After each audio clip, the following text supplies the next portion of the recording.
Hi friends, welcome to మీ Visalakshi. Friends అందరూ ఎలా ఉన్నారండి? బాగున్నారా?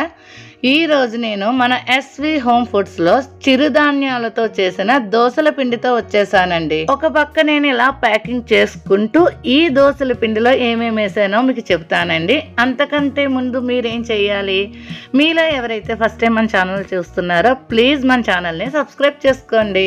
ఈ దోసల పిండిలో నేను రాగులు, కొర్రలు, సామలు, జొన్నలు, సజ్జలు, మినపగుళ్ళు, కొంచెం అటుకులు, కొన్ని దంపుడు బియ్యం వేసి ఈ దోసల పిండిని తయారు చేశానండి. వీటన్నిటిని నేను బాగా శుభ్రం చేసేసుకుని అప్పుడు ఈ దోసల పిండిని తయారు చేశానండి.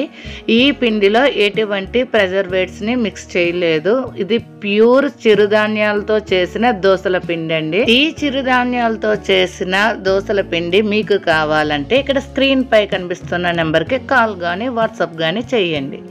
ఈ దోసలు వేసుకోవడం కూడా చాలా ఈజీ అండి.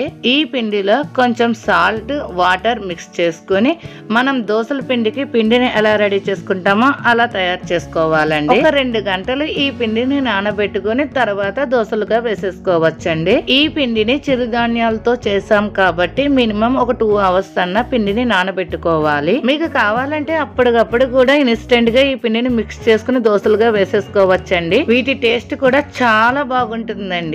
ఇంకా మన ఎస్వి హోమ్ ఫుడ్స్ లో ఇంకా ఇలాంటి హెల్తీ ఫుడ్స్ చాలా ఉన్నాయండి. అవన్నీ మనకి ముందు వీడియోలో వస్తుంటాయి. Thank you for watching friends. మీ విశాలాక్షి.